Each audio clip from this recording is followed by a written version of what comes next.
Welcome to another episode of The Next Generation for all you cowboy creatives out there. I am stoked for today's episode because I have my dear bestest friend in the whole wide world, Justine Henderson, on with me with Open Triangle Photography. And we're doing just like a fun little photographer education Q&A. Justine submitted a question box on our Instagram stories, and we also did one on the Cowboy Creative for Justine and just everything like that. So we're going to talk a bunch of different things today, but super casual, super fun, and I'm excited for this. So Justine, first and foremost, for the people who don't know you, can you just share a little bit about who you are, what you do, and kind of the story? Absolutely. Well, my name was Justine Henderson. Now it's Justine Gosh, Johns. I know, I I forgot know. about Isn't that. it so hard? It's so hard. And I didn't even catch it until you were like into it. But name is now Justine Johns, and I am the one woman heart and soul owner of Open Triangle Photography, located in North Central Kansas. I'm based out of Minneapolis, which is just a little bit north of Salina. And I majorly do Western lifestyle and wedding photography, but I say majorly because that is just the main portion of my business. I also do things like couples, engagements, seniors, portraits, the whole Western lifestyle stuff, families. Really, the only thing I don't do is newborns because I just have never had the pull to do newborns. I think that is such a takes a lot of talent and patience, and that is just one thing that I have not dipped into. But pretty much everything, just as long as it revolves kind of around the Western lifestyle. Um, and then in addition to that, I'm also the creator and the host of a educational content weekend called Women of the West. And then I also co-host another content weekend in Western Kansas with a dear friend, Rachel, from Mira 3 Photography, and that one's called West of East. So a little bit of Western educational content weekend type stuff. And my husband and I, we live in Minneapolis, Kansas. He's a farmer and a rancher. And then for my full-time job, I'm actually a K-State research and extension livestock agent. So I do that from 8 to 5. And then from 5 to 8, I do all the other things. So very busy woman, but I love being chaotically busy and kind of just going nonstop. It's what fills my heart and fills my cup. Yes, and she does it so well, if I do say so myself, I try. balancing all of the crazy things and running a full-time photography business that is not full-time. Nope. That yeah is 5 to 8, but that's putting it lightly. She My works husband calls it 40 hours a part-time, week. full-time. So Yes, yeah, exactly. That is precisely what it is. yes, So yeah, I get it. I yep. think we've all been there at some point. Mm-hmm. But do you want to jump into the Sure. questions Let's do that it. your people submitted? Okay, Cool. we're just gonna bounce around. Okay. Let's do this one. Advice for those just starting out in photography. What do you have to say to those who are starting out their businesses? All the things. I actually thought about this question a little bit because I know who submitted it, and she would generally be starting from the very bottom up. And so that's kind of where I'm going to take this question. And I'm just kind of thinking back, like when I started, I say started for the second time because I had two like waves of my photography career. I had like the early stages in high school where it wasn't quite like a business and a career. And then I had in 2020 when I actually like started to take things seriously, got registered as a business, things like that. And so a couple of things that I would generally do is start out and think about like how serious you want it to be. If you want to dive head in, head first, or you want to just kind of build this as a hobby and a passion. Because when I picked a camera back up, I knew that I wanted it to become like an actual legit side hustle. So I actually started with the logistics. So I got registered as a business. I did all of the things through the state that I needed to do to make sure that I was legit. I started paying quarterly taxes because I was selling, my prints in my print shops. And that was actually an advice that another photographer in Manhattan had given me, is to just get all that logistic and that legal stuff out of the way so that you didn't have to worry about it later on. Because at that point I knew that I was going to want to start being paid for shoots. I needed to start recording payments, keeping my finances in line. And so along with that, I got QuickBooks and kind of started to input all of my finances so that it was somewhat organized. I wish that I would have taken a class on QuickBooks because I wasn't using QuickBooks to its fullest abilities until at least like 2 years ago when I had like a QuickBook camp with my aunt.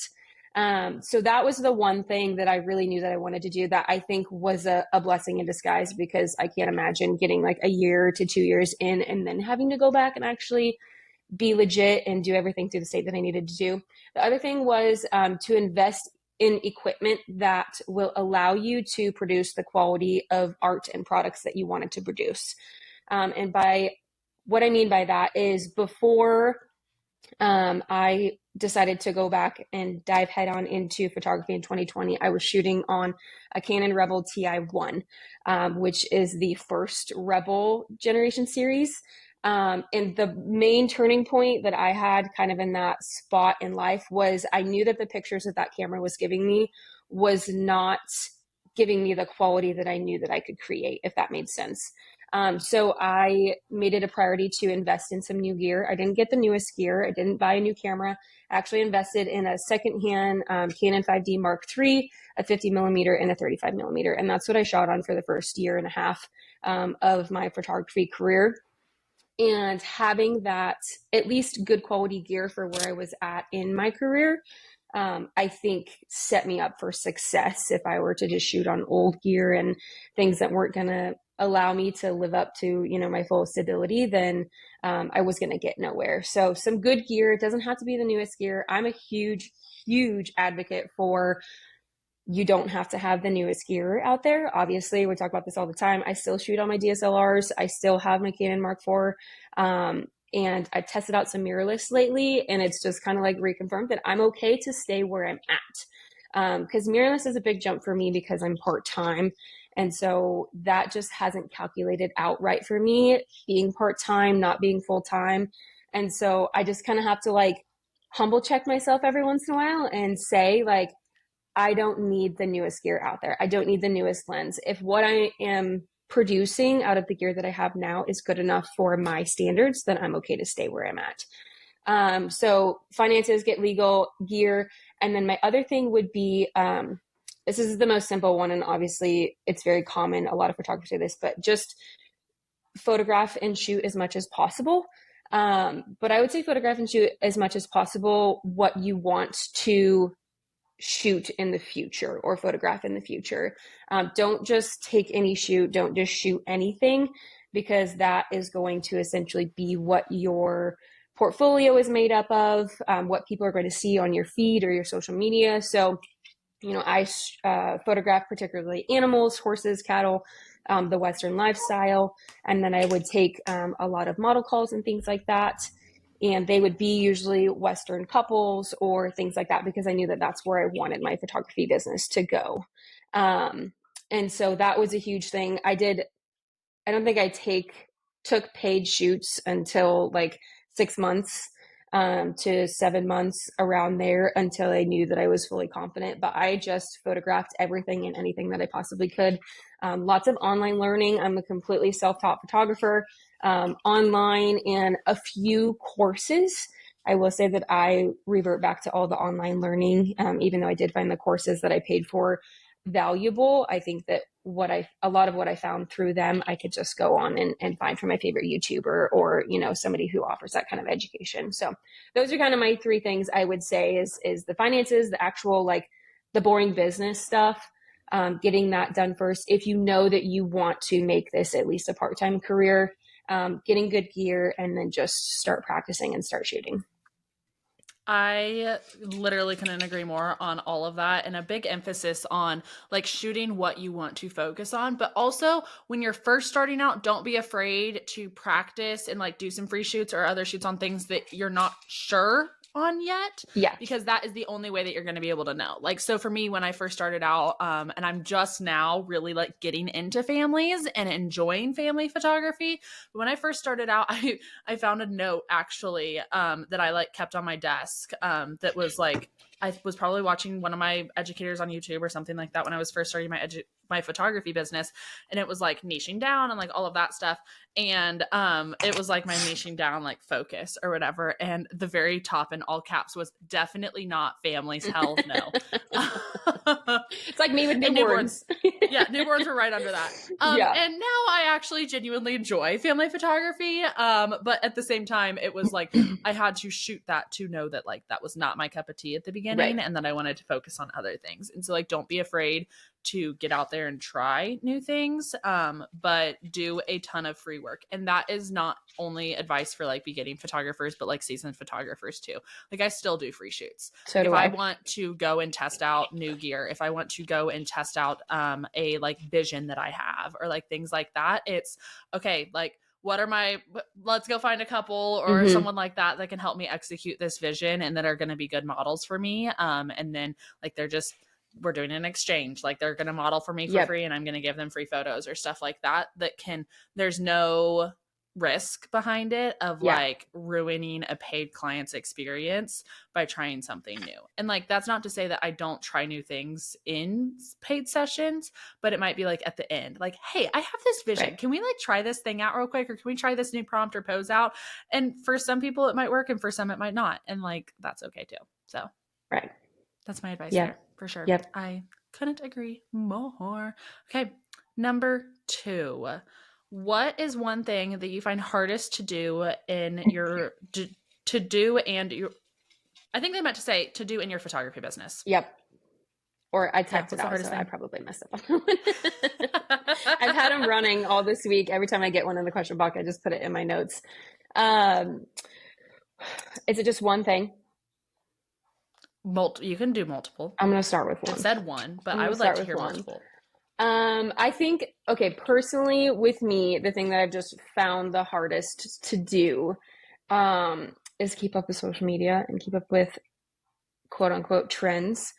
I do find joy in social media because it's the way, I mean, our whole thing about Western photography is telling our story and letting people, look inside the looking glass and see what we're doing.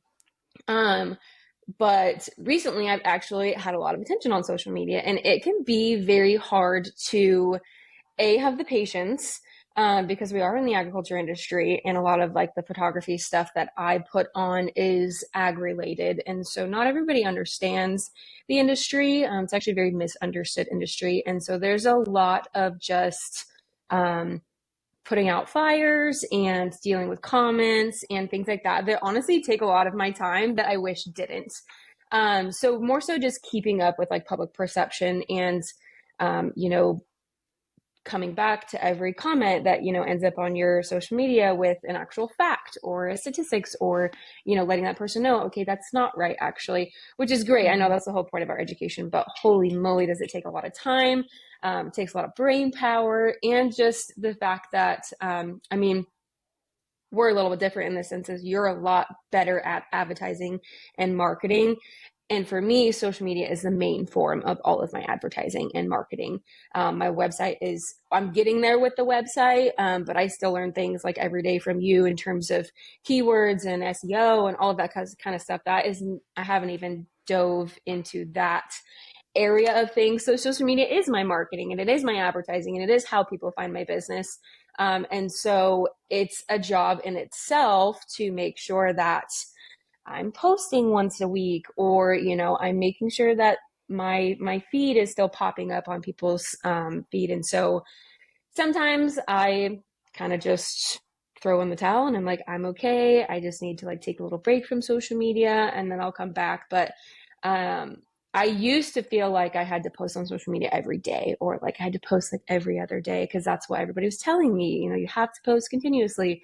But I realized at that point I wasn't actually posting content that was engaging. I was just posting to post. And so now I've got a little bit more of a grasp of making sure that when I do post, it's intentional. It is engaging to my audience and it's stuff that they want to see. But in terms of that, just social media is a whole beast in itself. It's not only Instagram, but I have TikTok as well. I try my hardest with Facebook. And that's pretty much it. And then I try and do things, it's not quite social media, but with my website as well. I try and keep that updated as possible. But even in the midst of social media, there's trends and there's reels versus posts and there's, trending audio and stuff like that. It just seems like a whole other realm that sometimes I just don't have the effort and even the expertise Mhm. to keep up with. So that I find extremely, extremely hard. So that'll be my one thing for now, and I'll let you go for another thing, and then if I think of anything else, I'll come up with it. My top thing is probably I need to take a QuickBooks class from you.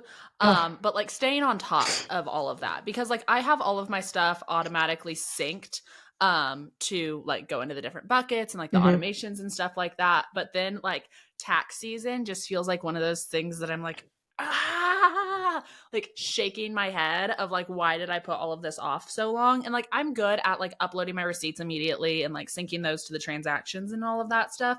So like it's not that bad. It's not like the tax season I had to do like helping my dad do his books Mm-hmm. for like the livestock operation where it's like, hey, here's a bucket full of all of my receipts from the past Yep. year, sort them out and then give me totals for Yeah. each bucket, like each different area. And Yeah. like it's not that bad. So that's probably there's maybe like some underlying like that Mm-hmm. version of like me thinking about tax season and stuff, but it's just luckily like I have the best tax person in the whole wide world. Like he's amazing, and I can't recommend QuickBooks enough for just like small businesses because for me, my tax person, I he has a back end login to my QuickBooks that's So does specifically mine. for like your accountant and your tax Mm-hmm. people, and like you can like you just send them an email invite, so it's like they get access to what they need access to, but like then they can just go get it themselves and you don't have to like figure out what to send and all that stuff. So like all of that's really Yes. amazing, but it's just like I freaking hate it. I hate having to pay the government. I hate taxes. I hate having to like try and calculate out like,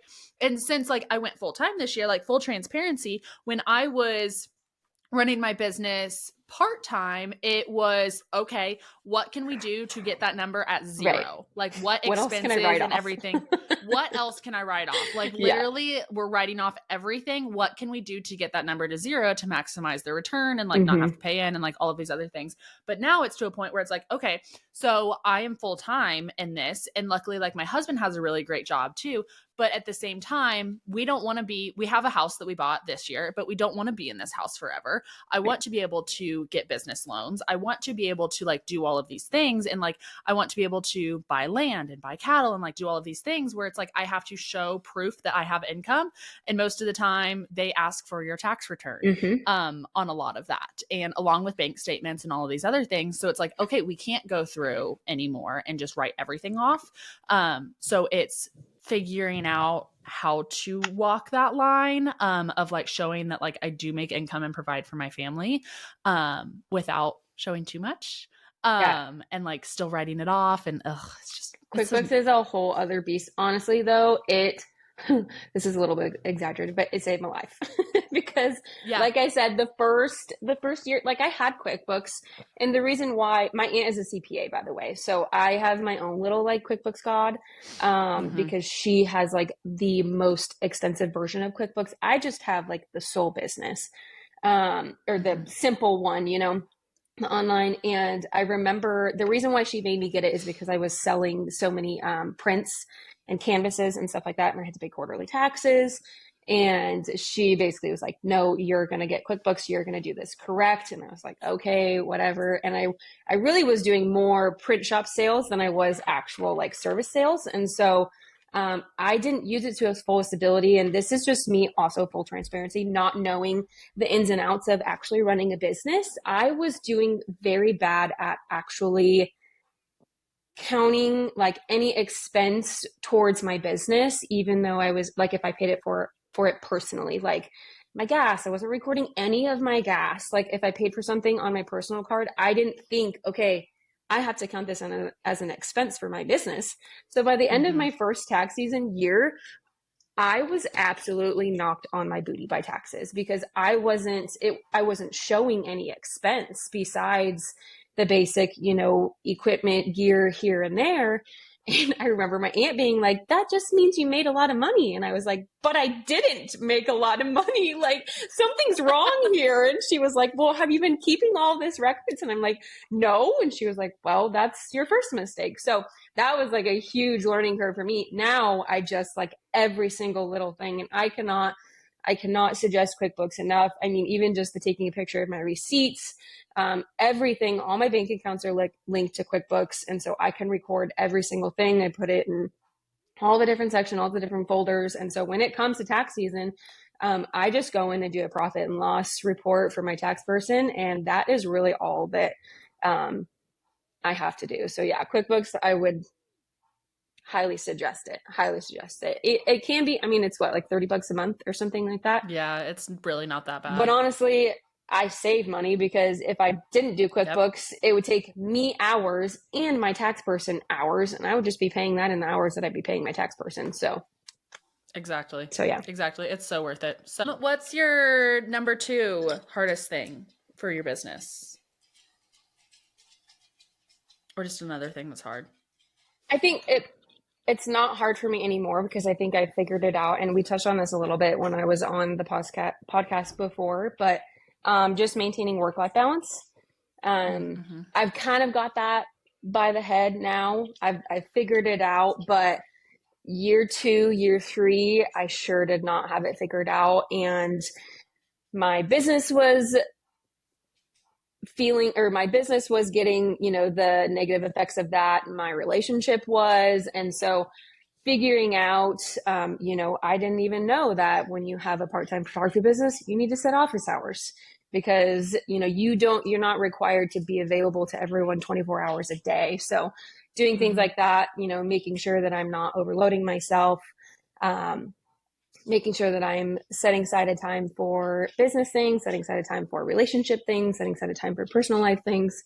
That sometimes people won't figure that out right off the bat because you have to figure out how your business works and how much is too much is really where I figured out how to kind of like even out that work-life balance. But I would say that it was probably one of the hardest things for me as a business owner for sure. It's a hard lesson to learn, and I feel like most of the time you have to like learn it the hard way. Like it's one of those things that we could sit here and talk about how we got to that point of like achieving that work-life balance, but everyone does it. Yeah, everyone does it differently, and it's one of those things that like you have to figure it out the hard way because I feel like you're also not going to value it as much if you don't figure it out the hard way. Like I saw personally and felt the feelings of being on the other side of that, of like not having it figured out. And so I'm like, I'm not going to let myself get to that point. Right. So yeah, you just like got to kind of figure it out. Yeah. Next question. What was one thing that completely shifted your photography business? I have 2 things. First was pretty early on. I remember, I think it was like June, and I had started that previous year, but then like officially became a business like that January. Cause I was like, I applied for like all my business license and all that kind of stuff, like everything you need to do through the state on January 1st of 2021. And so I started 6 months before that, but officially, I was taking pictures and everything. So it was the following June. And I remember I was shooting pretty heavily because I was like, the next 6 months after and I was figuring out my editing still, and I was having such a hard time with imposter syndrome and trying to look like everybody else, trying to look like the photographers that I was looking up to, and I really needed just kind of like a reality check of like, this is your business, this is you, make it your own. And in June of 2021 I attended a Western workshop and retreat by Chris Dickinson. It was in South Dakota. And it absolutely like set my career on fire because not so much the fact that he taught me things like technical wise in terms of photography and my camera and stuff, but more so just like gave me a wake up call on you need to be yourself. You need to, put you in your business, and it needs to be a reflection of you and not other people. And that to me is like what Chris Dickinson is. Like when I go through my feed, like on Instagram, I can absolutely pick out a Chris Dickinson photo from just seeing it because he's so unapologetically himself. He has created such a unique editing style, shooting style. You know, he tells a story his way. And so that was kind of like really my wake up call, is like, I don't have to be like all these other photographers that I look up to. I don't have to edit my oranges to match, you know, that photographer that I really love, or I don't have to desaturate my greens to, you know, make it look like this person's photo. I love greens. I love color. I love all that stuff. So why am I trying to tone that down to make it look like somebody else? And that is when kind of I really just started to like feel confident in me and what I wanted my photos and my art to look like. And then it was just so crazy to see other people actually like realize that about my photos. And it was really funny. My friend of a friend, we were talking about photography that one day, and she was like, I just feel like you've gotten so unique. Like when I scroll through Instagram and I see your picture, I automatically know it was you. And I was like, oh, that's a full circle thing to me, because what I like looked up to Chris so much about. And so that was really like what just like set my career on fire. The next thing is kind of on the wedding side of things, is just prioritizing my client experience. I don't book as many weddings a year. And so for me, it's relatively easy to like become full. Like I only book 10. And so for some photographers, like they're booked for that year for 10 weddings, like 2 years in advance. And so for me to become like fully booked is not super hard because I don't take as many, but I wanted to start really prioritizing like the client the client experience, and taking that to the next level. And so just implementing things like the bride gift, or, you know, making sure we're always hopping on a phone call or a FaceTime before you even book me. I never book somebody, or I never book a bride before I actually talk to them or see them in person. And that is just one thing that kind of like lets them know that like I'm a real person and that I care about my job and that I want to connect with them, and they're just not another booking to me. And that is something that I see a lot in like brides telling me in like reviews and things like that. It was more so of that me going that extra mile, is they don't feel like just another booking. They feel like a friend and like they're actually meaningful to me, which they are. Because I only take 10, I want them to know like how important that 10 is to me. And so just like upscaling and prioritizing the client experience is what kind of like helped me jump my wedding photography. And those are probably my two like main things. Yeah, I both of those things for me as well, like 1,000%.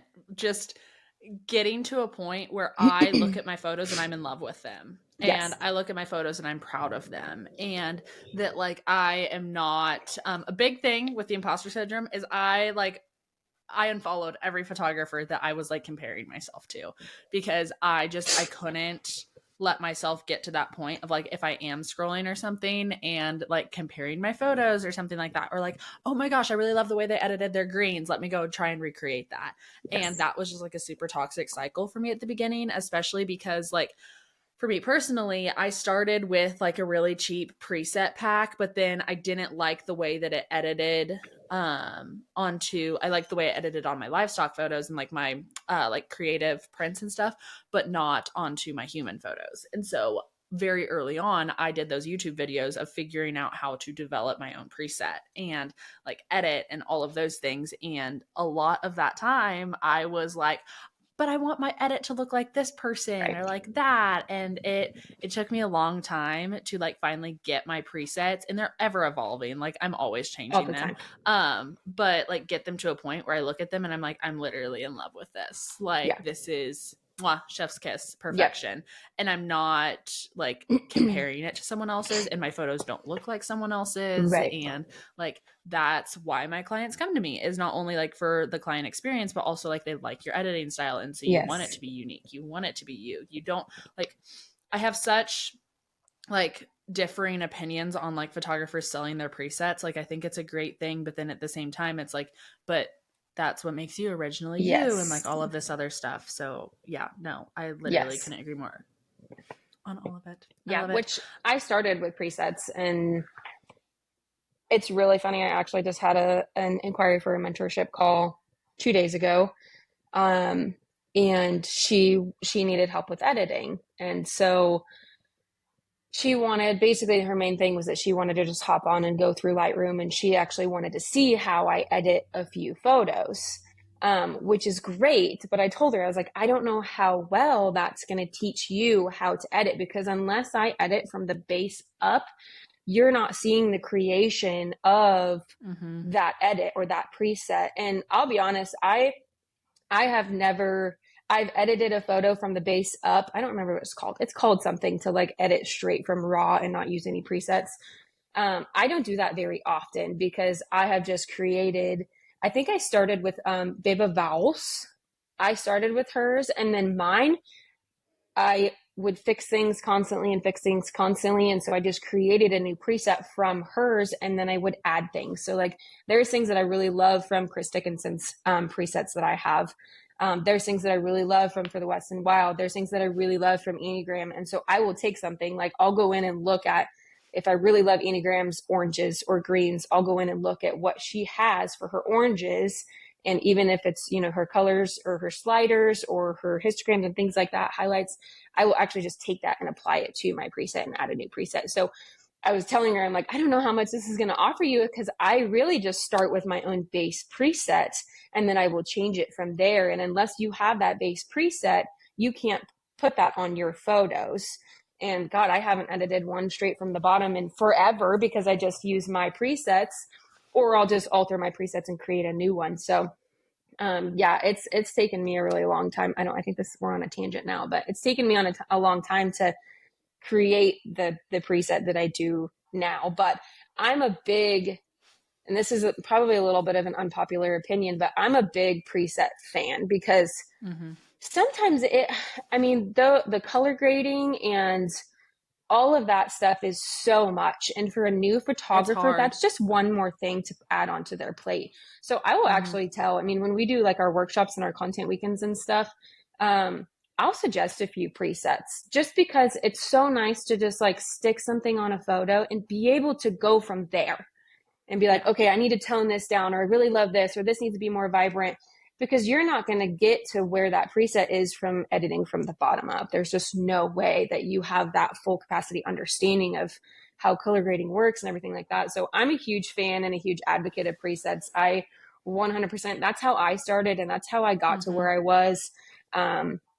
But I do know that, you know, it takes a lot of shifting. And, you know, if that person that created that preset shoots with something that's different than yours, even if it's just gear, you know, and they don't shoot on Kelvin and you shoot on Kelvin, or they do and you don't, that preset is not, could possibly not look good on your photo. And so you just kind of have to be careful of that and finding one that kind of matches. It took me a while to find some that actually match, you know, what raw photo I input. So yeah, that was a tangent, but And it's okay. sometimes, like, it's okay to not just use, like, it's okay to just use the Lightroom ones Oh sometimes yeah. too. Like, and just start with those, because, like, one of the biggest things that I'm a, like, learn by doing type of Mm-hmm. person. So, like, I went and I, like, did the YouTube University videos and, like, all of those other things and, like, really, really tried to learn. But then at the same time, like, I just have to do it. So for me, Yeah. it was like, I just had to go in and I had to, like, I scrolled through. Lightroom has So hundreds, many. hundreds of presets, Mm-hmm. hundreds. Like, just go, like, and I have my stuff set up so that I can just like toggle over them and it just automatically like applies the preset without me actually having to click.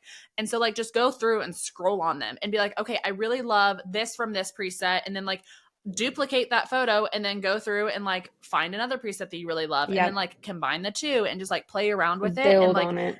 yeah, and for me it was also, I had to go through every single control that I had, and I Right. like, the reason that I learned how like shadows and highlights and exposure and like contrast and what all of those things do was not from someone telling me what it does, but from going to a photo and pulling the contrast all the way up and Right. then pulling it all the way down, or pulling the highlights all the way up and pulling them all the way down and seeing what it affected in that Mm-hmm. photo, and then just doing that constantly.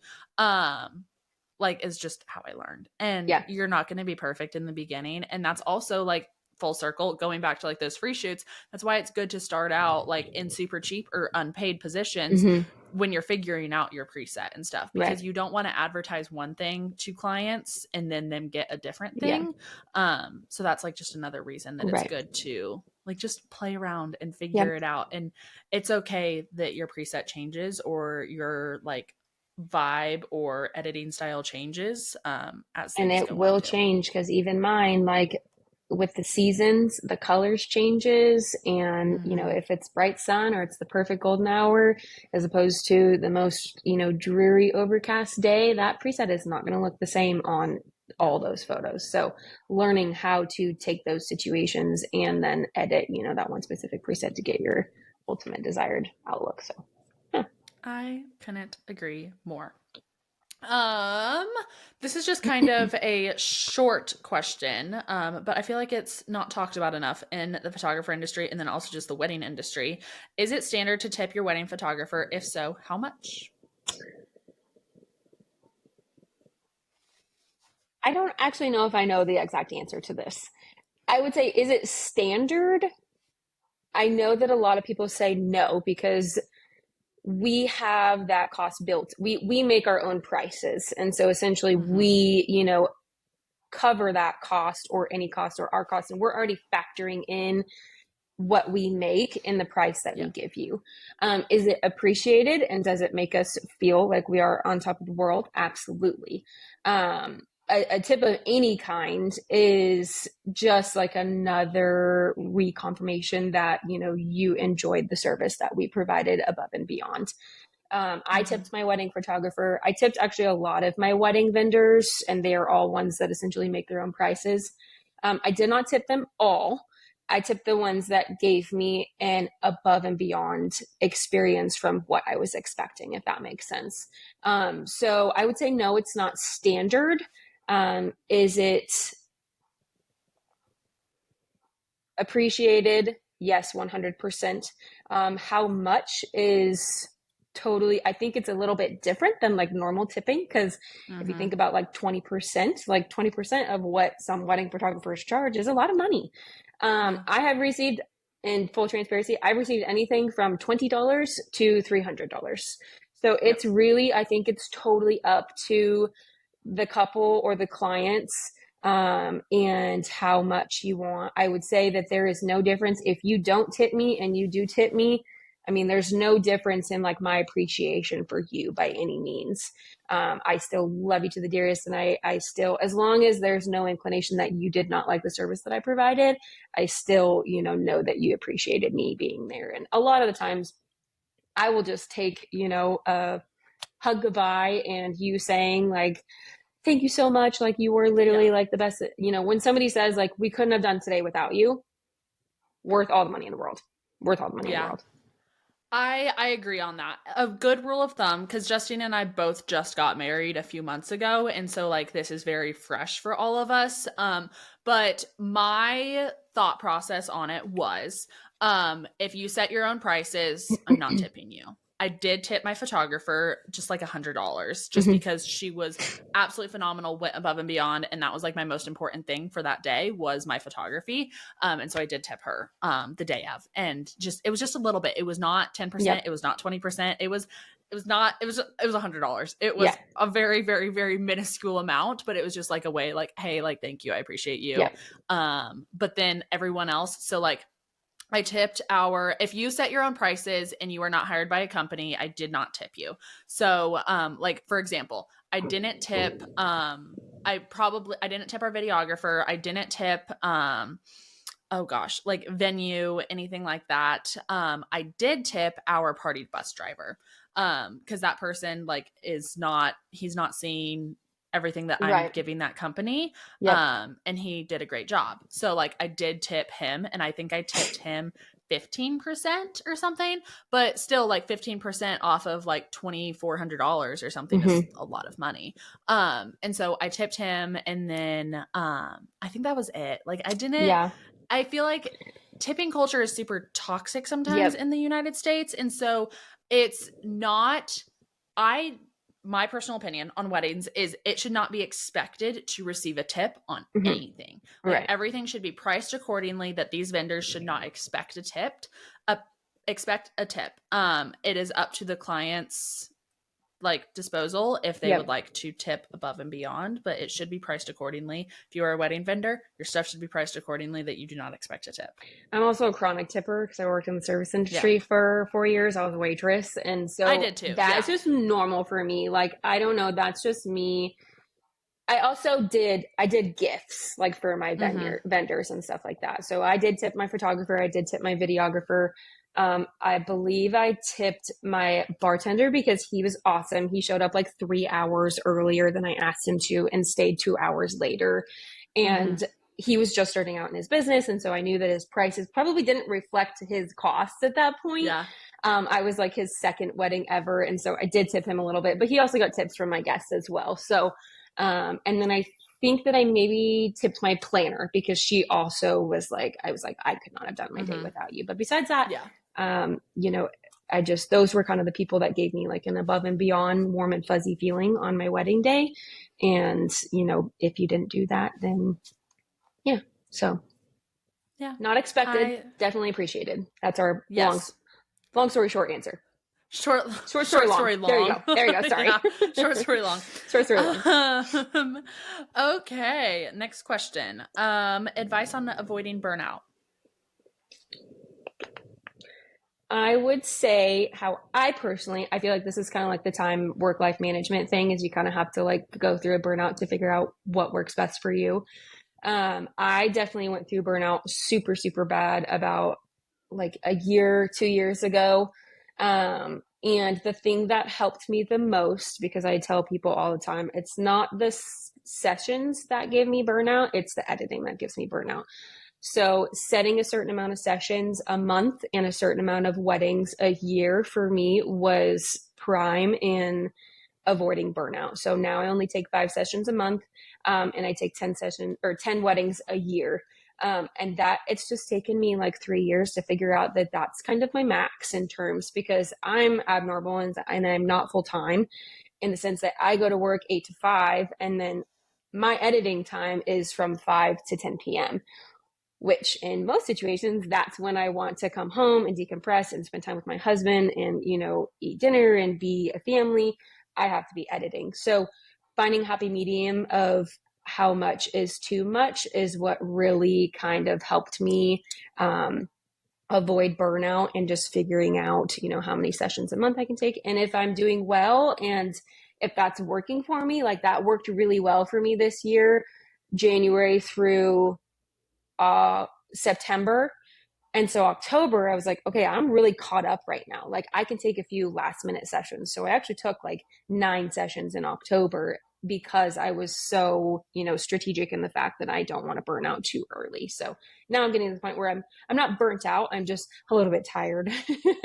I'm losing a little bit of that like spark in my eye at that point. But I usually get that at the end of the year. That's very normal for creatives and especially photographers to do that because we've just been going nonstop since summer. So Yeah, no, I agree 1000%. It's just like analyzing your life and understanding that like what are your goals mhm. with your photography business is I think like the first thing that you need to be really honest about yourself with, because like for Justine it's not going full time right now. Like she has an amazing career that she loves and goes to work every day on fire to serve agriculture in the way that she does through extension. And so she's like, if you asked her what is your goal for 2025, it's not one of those on there is not going to be going full time. Mm-mm. And so I think, but then like for me when I was having that goal of going full time, it was I had to be really honest with myself in the fact that this is a grind season. Like I am in a Yes. season of my life where I am working more than I will ever work, hopefully, in my life. And so it was managing that full time business alongside growing a photography business that the goal was to go full time with. Right. And so, but I also was super intentional with everything that I was doing in that season of like, I prepared for years for that moment Right. and years for that time and like slowly started to like build up things that would help me during that time. So I built up the back end of my business. I built up like my automations and my client Yes. experience and my workflows and all of that stuff while I wasn't in that full-time like grind season, Yep. that allowed me more time to be able to serve my clients and more time to edit rather than having to worry about sending out contracts all the time and like following up with emails and all of that other like just mundane back end business stuff. that can get really overwhelming if you don't get a handle on it. Yep. So absolutely. Okay. Next question, which I'm very curious about as well. Who is your biggest inspiration? Just in life, role model, person. It can be photography, outside of photography. I think I have some ideas, but I want to hear what your Yes. answers are. I guess I would have like two, like inspiration in like my personal life, and then I have like inspiration photography wise that I like, have drawn from them. Photography wise, obviously I already talked about him, but he's been like my role model and my inspiration ever since I picked up a camera again, is Chris Dickinson. And just not only the way that he takes pictures, but his intentions behind what he does. And I mean that in the sense of photography, but as a broader, more broad than photography, just like what he does every day when he wakes up, how he inspires people. I wish I could have all the money in the world and I would send everybody to a Chris Dickinson workshop, because it literally changed my life. But just the way that he does things and the way that he approaches life is so meaningful. Every single job like that he does in terms of photography is like he puts his whole heart and soul into it, no matter who he's photographing or what he's doing. And that's something that I just wanted to like implement in my business, in my life. There's a couple other ones, just like really good like women photographers, and there's a whole list. That there's like Rita Imagery, Sky Clark, all of those women that have just like taken their photography business by the reins and become so unique and individualized in what they do. I mean, they live in a cowboy world, which we both know that isn't always the easiest thing, but they make it look just so amazing and like everybody wants to do it. So I could give you a whole long list of actual like photographers. And that's just like Western photography stuff. There's wedding photographers that I think that do their job really well. And I pull from inspiration all the time. And then on a personal level, we've talked about this before, but my mom is like one of my biggest inspirations, just like from what she has done. She was a ranch wife, raising us kids. And I always joke about it, she was Western photography before Western photography was cool, because she used to shoot our life on the ranch and, tell that story in a way that she thought was really effective. And I wish she would shoot more now, but she doesn't do it as much now, because I think that just the eye that she has for things and the way that she tells our story is really awesome. And she, my brand is inherited and passed down on her sides 5 generations. And so my most historic, ranching history comes from her side, which has always been really special to me, because usually it's the father side that you inherit that kind of thing from. But for me, it's the woman's side and it's my mom's side. And so Open Triangle is kind of ours, and I could go on for days, but it represents more to me than just a brand. It's about carrying on the legacy and being, the woman to carry that on for generations to come. So those are my few. Yes. Oh my gosh, I love those. You guys need to go listen to Justine and I's podcast that we did earlier this year. It was so much fun. It was while this podcast was not the next generation and focused on like the Western photography space alone. Because then we went into not Western photography, and then the Cowboy Creative started, and now we have the Western photography feature. And so go listen to our podcast. It was a lot of fun. She talks about all of those things and just like the history of Open Triangle and leaving a legacy and just everything like that. So photographers listening, if you're interested in that, go listen to it. It's seriously the best. You might have to scroll back and give us grace and forgiveness for still learning how to do this whole podcasting thing, and that it might not be perfect and it might not be super grand and all of the amazing things, but hey, we all start somewhere. We all start somewhere. I would love to like talk more. You and I have both in this past year transitioned into more education and focusing on educating Western photographers and creatives and stuff like that, both in just like our own ways. And I would love to talk about like, when did you know that you were ready for the education and to step into education? I feel like this is a hot take of mine, and I'm going to ruffle some feathers a little bit, but there are people that are hosting things that have I'm trying to say this really nicely. You are not to a point where you should be educating other photographers, that you still need to be educated yourself. And there's so much grace in the fact that we are all learning. and that there is growth in every stage. But I feel like this industry is starting to get flooded with people in the quote unquote education space that are not ready for educating other people quite yet. And that's okay. I want to like say that that is okay if you're not ready to educate other people. But yeah, when that was just a side tangent hot take, No, because that was Justine and good. I have talked about this a lot, Yes. just with a lot of like both of us having our own retreats and just different things that we're doing in the education business, just really battling a lot of things on that side. But before we go into those side tangents that we both have, when did you know you were ready? I still don't know if I'm ready. And I've been in the education industry, photography Mm-hmm. industry, to an extent for a couple of years. I think one of the most important things was, and this is in a way like battling that hot take that you had when I first started.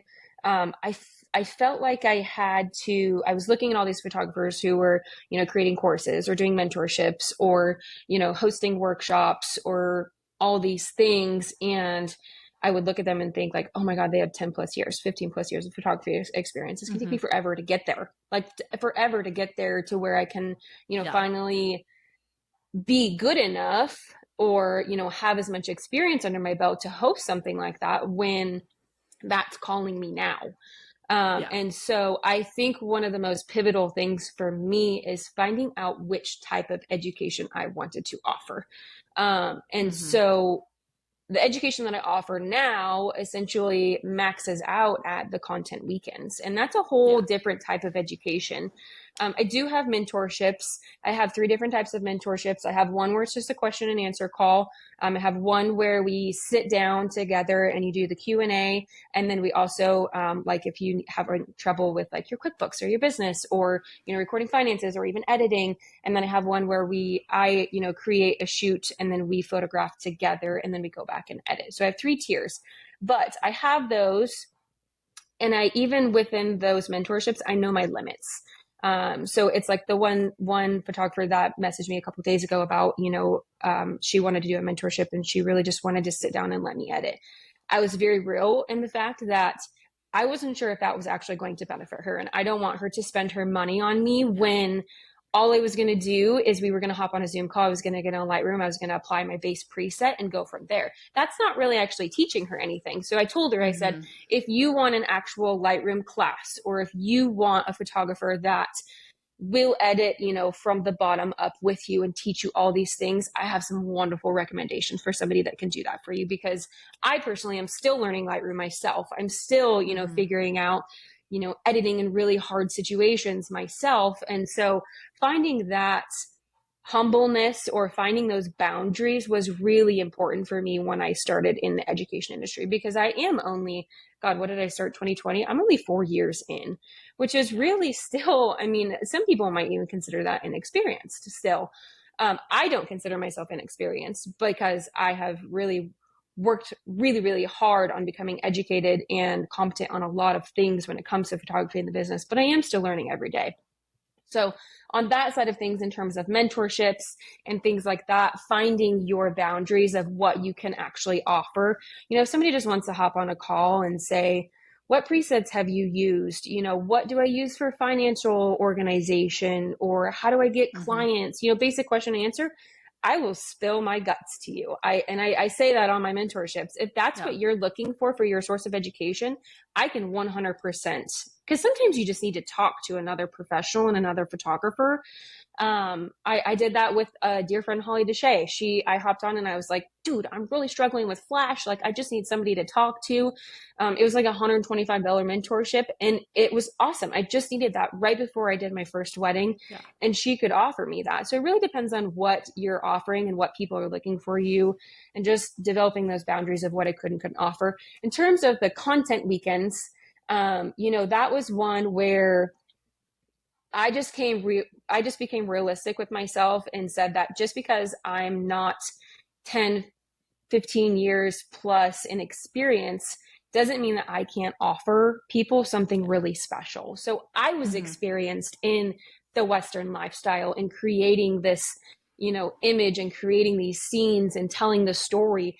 I was only in 4 years in photography, but I'm in 25 years in the Western lifestyle industry. So I'm experienced in that sense. And if you want somebody who's great at telling a story of what ranch lifestyle really represents, I'm your gal.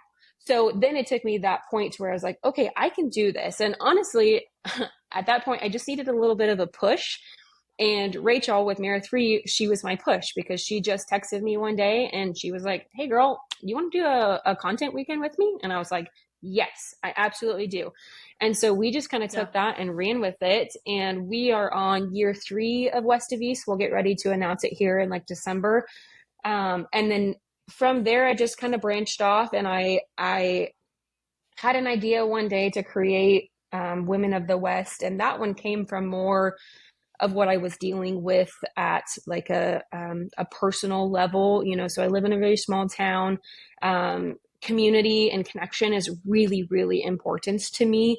And I wanted to find a way to connect and bridge that with photography and kind of, adding in some education in there as well. And it just depends. Some people might think what I do for Women of the West is not quite education. And I mean, that's totally fine. It just depends on what you think the education that you're wanting is. But if somebody comes and says, I really want to learn how to actually like create a meaningful image, or I really want to learn how to tell a story, or I really want to learn how to build that connection, between art and me, or things like that, that education I can 100% offer you. And that's kind of like what I've built with Women of the West, in addition to some other things. I mean, this year we have, I'm in the process of, I have Women of the West set for June of next year, and I have the shoots already. And I actually just made an addition to it. I'm going to create like a entrepreneur women-owned business panel, and so they're going to come. I'm going to have 3 ladies that are relatively local. They are all business women. They're all creators. They're all artists, and we're just going to do like question and answer with them, and then we'll go and do like a photography shoot. And so that education may not be photography education, but it's business education, it's life education, it's creation education, all kinds of things. So, it was kind of a battle within myself to step into the education industry because I didn't know where I fit. And it just took me a little while to realize that I maybe don't fit the typical like educator role in the industry. And that's okay. It is really okay. And you probably have a relatively similar answer with the Cowboy Collective and things like that. So yeah, no, it absolutely is. And I think like the biggest thing about it is not everyone needs to educate. Like if that is not a passion that you have, or if you simply just like are honest with yourself and I'm like, I'm not really great at educating people or telling people or like instructing, then that's okay. Like you don't like that doesn't have to be like the next level of your business. Like the next level of your business can look very different than stepping into the education space. And I think too, my hot take is that education should not be for the purpose of making money. It should be for the purpose of making a difference. Making money is just an extra positive in that. I don't think you should be, creating a content weekend just to make more money, book more shoots if you want to do that, or, step into another realm. You should have a passion for what you're doing. If you don't have a passion for that education and making a difference in another photographer's life, then I don't know if that is what would be best for you, because that would generally be my hot take is you should do that because it's meaningful to you and that you have a passion for it, not because you want to make some extra money. So no, absolutely. I agree 1,000% with that. And I think like a lot of people look at retreat weekends like Justine and I are doing, and they see like, oh my gosh, like they're making so much money doing these. There's a lot of expenses that go along with this. I wish I was making money. I really, really, really, really wish that with all the time, all the effort, all the expenses, everything that like we were making the big bucks over here. But like, if we're being so real, no. Like my last one, I lost money on that. Like, and it's just genuinely from a standpoint of like, I see this space in the Western industry for an education weekend, and a weekend where, like, for me personally with the Cowboy Creative, like, that's what my focus is like a weekend like that is a business Right. immersive experience. And like there was a space for that, and I have a passion for it. Like I want my legacy to be that, like, I empowered other creatives and I grew other people's businesses. Like I want people to message me and be like, oh my gosh, like Right. I attest my success to you. Like I attest like all of these things, and like you are such a great educator, and like I want that. Like that's what my desire and heart is. And like that doesn't have to be everyone's desire and Mm-hmm. heart. And I feel like for you to actually provide a really great service to fellow photographers, and